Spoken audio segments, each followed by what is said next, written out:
प्रिय विद्यार्थियों, हम जैसे कि ब्रिटिश संविधान में मंत्रिमंडल के बारे में आपको लगातार जानकारी प्रदान कर रहे थे।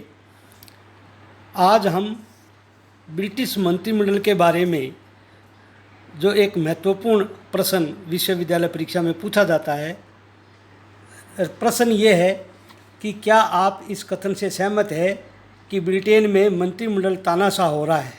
यदि हाँ तो किस सीमा तक? इस प्रश्न में सर्वप्रथम हम ब्रिटेन में मंत्रिमंडलीय अधिनायकत्व के बारे में आपको जानकारी प्रदान करेंगे। जैसा कि ब्रिटिश शासन पद्धति की एक महत्वपूर्ण विशेषता यह है कि ब्रिटिश संविधान में सिद्धांत और व्यवहार के बीच बहुत अधिक अंतर पाया जाता है। सिद्धांत के तौर पर वहाँ मंत्रिमंडल लोक सदन के प्रति उत्तरदायी है तथा लोक सदन समय समय पर प्रश्न से लेकर अविश्वास प्रस्ताव के माध्यम से मंत्रिमंडल को अपने प्रति उत्तरदायी रखता है। किंतु व्यवहार में मंत्रिमंडल का अधिनायकत्व स्थापित हो गया है। संसद मंत्रिमंडल की रबड़ की मुहर या मंत्रिमंडल के आदेशों का रजिस्टर मात्र रह गई है। रैमजे मोर ने तो यहाँ तक लिखा है कि मंत्रिमंडल के पास ऐसे अधिकार है कि इसे सर्वशक्तिमान कहा जा सकता है, चाहे वह अपने अधिकारों का प्रयोग करने में कितना भी असमर्थ क्यों न हो। जहाँ इसके पास बहुमत का समर्थन होता है वहाँ इसकी स्थिति एक तानाशाह जैसी होती है। यह तानाशाही 2 पीढ़ी पहले की तानाशाही से भी अधिक निरंकुश है। प्रोफेसर लास्की ने भी मंत्रिमंडल के कार्यों की समालोचना करते हुए लिखा है कि मंत्रिमंडल राज्य के सर्वोच्च अंग का समर्थन प्राप्त कर समस्त कार्यों के लिए समान दृष्टिकोण अपनाने की भावना उत्पन्न करता है। मंत्रिमंडल की तानाशाही के संबंध में एडम्स ने कहा है कि कॉमन सभा केवल एक पंजीकरण करने वाली मशीन बनकर रह गई है। अब तो मंत्रिमंडल ही वास्तविक विधानसभा है। सिडनी लोक ने भी इस तथ्य को इस शब्दों में व्यक्त किया है कि अब कॉमन सभा कार्यकारिणी विभाग को नियंत्रित नहीं करती, इसके विपरीत कार्यकारिणी ही कॉमन सभा को नियंत्रित करती है। सिद्धांत के तौर पर कॉमन सभा के प्रति मंत्रिमंडल उत्तरदायी है, लेकिन व्यवहार में आजकल मंत्रिमंडल की तानाशाही स्थापित हो गई है और उसके तानाशाही के मुख्य कारण क्या है उसका हम आपको इस व्याख्यान में जानकारी प्रदान करेंगे। सर्वप्रथम मंत्रिमंडल की तानाशाही का जो प्रमुख कारण है वह है दलीय अनुशासन। जिस प्रकार 19वीं शताब्दी में संसद की सर्वोच्चता की व्याख्या को महत्व दिया जाता था, उसी प्रकार 20वीं शताब्दी से मंत्रिमंडल के अधिनायकत्व की विवेचना की जाती रही है। दलीय पद्धति के शक्तिशाली होने के कारण मंत्रिमंडल की शक्ति में उत्तरोत्तर वृद्धि हो रही है। आज संसद के सदस्य जितनी कठोरता से दलीय सचेतकों के नियंत्रण में कार्य करते हैं उतना पहले संभव नहीं था। आज किसी सदस्य का व्यक्तिगत मत उतना महत्वपूर्ण नहीं है जितना कि दल की केंद्रीय सभा का निर्णय। यदि कोई सदस्य दलीय सचेतकों के आदेशों का उल्लंघन करता है तो उस पर दलीय अनुशासनहीनता की कार्रवाई हो जाती है और विहिप का उल्लंघन करके उसके विरुद्ध कार्रवाई की जाती है। इस दलगत अनुशासन के कारण कॉमन सभा के सदस्य मंत्रिमंडल के सदस्यों को अपने प्रति उत्तरदायी न ठहराकर उल्टा मंत्रिमंडल कॉमन सभा को अपने प्रति उत्तरदायी ठहराता है। दूसरा जो महत्वपूर्ण बिंदु है वो है सामूहिक उत्तरदायित्व की प्रथा। ब्रिटेन में सिद्धांत के तौर पर लोक सदन के प्रति मंत्रिमंडल उत्तरदायी है और सामूहिक उत्तरदायित्व का सिद्धांत है, लेकिन वर्तमान में शासन तंत्र द्वारा मंत्रिमंडल पर नियंत्रण न रखे जाने का मूल कारण यह है कि लोक सदन के पास पहले से ही इतना अधिक कार्यभार होता है कि लोक सदन मंत्रिमंडल के कार्यों पर विचार करने में असमर्थ होता है। इसके विपरीत संसद की लगभग 6 महीने तक बैठक ही नहीं होती है। ऐसी स्थिति में कैबिनेट पर अनुसरण करने में ही वो संतुष्टि का अनुभव करती है और वर्तमान में संसद सदस्यों के पास समय अभाव, कार्यों की जटिलता, कानून की पेचीदगियाँ इत्यादि ऐसे कारण हैं जिसके कारण धीरे धीरे कानून बनाने की शक्ति भी मंत्रिमंडल के हाथों में जा रही है। शासन के कार्यों की जटिलता।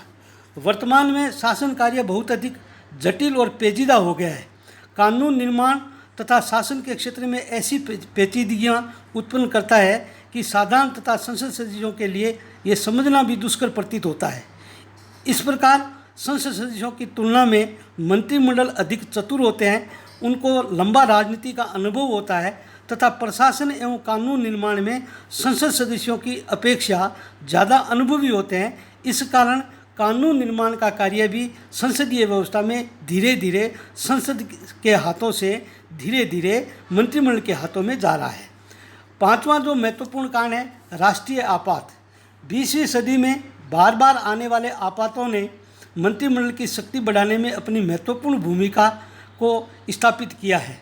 प्रथम और द्वितीय विश्व युद्ध के समय में संसद ने कैबिनेट को अत्यधिक शक्तियाँ प्रदान की और इन अवसरों पर ब्रिटिश मंत्रिमंडल की स्थिति तानाशाही जैसी हो गई है। अगला बिंदु है प्रदत्त व्यवस्थापन। प्रदत्त व्यवस्थापन की व्यवस्था के कारण भी मंत्रिमंडल को तानाशाही या शक्तिशाली बनाने में योगदान दिया है। प्रत्यायोजित विधान के माध्यम से जहां अर्ध न्यायिक शक्तियों का प्रयोग करता है, वहां प्रशासनिक न्याय के माध्यम से भी वह न्यायिक शक्तियों का भी प्रयोग करता है। इस प्रकार प्रदत्त व्यवस्थापन के कारण संसद सदस्यों के पास समय अभाव होता है और वो कानून की मोटी रूपरेखा तैयार करते हैं। इसके अलावा जो नियम उपनियम बनाने का कार्य जो है वो संसदीय व्यवस्था में धीरे धीरे मंत्रिमंडल के हाथों में जा रहा है। अगला बिंदु है राष्ट्रीय वित्त पर मंत्रिमंडल का नियंत्रण। समस्त प्रशासनिक व्यवस्था के संचालन में वित्तीय शक्तियां अपना महत्वपूर्ण स्थान रखती है और वर्तमान में राष्ट्रीय वित्त पर नियंत्रण मंत्रिमंडल के प्रभाव को बढ़ाने में महत्वपूर्ण योगदान दिया है। राष्ट्रीय आय व्यय के स्रोतों का निर्णय मंत्रिमंडल करता है और लोक सदन के साधारण सदस्यों का राष्ट्रीय धन पर अधिकार होता है। इस कारण मंत्रिमंडल की वित्तीय शक्ति के कारण भी शक्ति में वृद्धि हो रही है। मंत्रिमंडल के पास लोक सदन को भंग करने की शक्ति। लोक सदन पर नियंत्रण स्थापित होने का एक बड़ा कारण मंत्रिमंडल के पास लोक सदन को भंग करने की शक्ति है। मंत्रिमंडल का लोक सदन में यदि विश्वास मत नहीं हो तो प्रधानमंत्री से कहकर वह लोकसभा को भी भंग करवा सकता है। जेनिंग्स के अनुसार राजनीतिक दलों के प्रभाव के कारण वास्तव में ही मंत्रिमंडल ही लोक सदन पर नियंत्रण रखता है, न कि लोक सदन मंत्रिमंडल पर। इसके अलावा निम्न बिंदुओं के आधार पर हम ये कह सकते हैं कि ब्रिटेन में मंत्रिमंडल अधिनायक हो रहा है। क्या मंत्रिमंडल अधिनायक है? इसके विपक्ष में हम तर्क देंगे।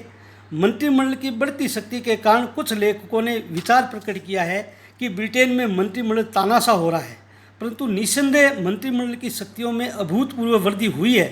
प्रशासन, वित्त तथा विधि, इन तीनों क्षेत्रों में मंत्रिमंडल का नियंत्रण स्थापित हो गया है, किंतु इसे मंत्रिमंडल की अधिनायकता भी नहीं कहा जा सकता। इसके निम्न कारण हैं। सर्वप्रथम, ब्रिटेन में विरोधी दल का अस्तित्व है। मंत्रिमंडल की शक्ति पर सर्वाधिक प्रभावशाली प्रतिबंध विपक्षी दल का होता है। यदि मंत्रिमंडल कभी भी मनमानी करने की सोचता है तो वह तुरंत ही विपक्षी दल की आलोचना का विषय बन जाता है। ब्रिटेन में जितना शक्तिशाली मंत्रिमंडल है उतना ही शक्तिशाली विपक्षी दल है, अतः वह तानाशाह नहीं बन सकता। दूसरा जो कारण है ब्रिटेन के तानाशाह नहीं होने का, वो तर्क दिया जाता है परंपराएं तथा अभिसमय। सदन की प्रचलित परंपराएं बहुमत दल के शासन को तानाशाह होने से बचाती है। विरोधी दल को शासक दल पर अंकुश रखने का पर्याप्त अवसर दिया जाता है। उसे शासन की आलोचना करने का भी पर्याप्त समय दिया जाता है। इसके अलावा संसदीय नियंत्रण में यह कहना पूर्णतः गलत है कि संसद का मंत्रिमंडल पर नियंत्रण ही नहीं है। संसद समय समय पर मंत्रिमंडल के सदस्यों से प्रश्न पूछकर स्थगन प्रस्ताव, कटौती प्रस्ताव, निंदा प्रस्ताव और अविश्वास प्रस्ताव द्वारा मंत्रिमंडल पर नियंत्रण रखती है। ब्रिटेन में संसद में झूठ बोलना अनैतिक माना जाता है। इस प्रकार ब्रिटेन की संसद भी वर्तमान में मंत्रिमंडल पर नियंत्रण रखती है और यदि मंत्रिमंडल तानाशाही होता तो आइरा की सरकार जापान में, ब्रिटेन में मार्गरेट थैचर की सरकार अविश्वास प्रस्ताव के माध्यम से संसद ने गिराई भी है। इसके अलावा मंत्रिमंडल पर सबसे बड़ा नियंत्रण जो है वह है जनमत का भय। ब्रिटेन का जनमत जागरूक है और जनमत का भय मंत्रिमंडल पर सबसे शक्तिशाली नियंत्रण है। मंत्रिमंडल सत्ता में तभी तक रह सकता है जब तक जनमत में उसका विश्वास बना रहे। ब्रिटेन में सरकार जनमत पर ही आश्रित है। इस प्रकार हम ये कह सकते हैं कि ब्रिटेन में मंत्रिमंडल तानाशाह नहीं है। धन्यवाद।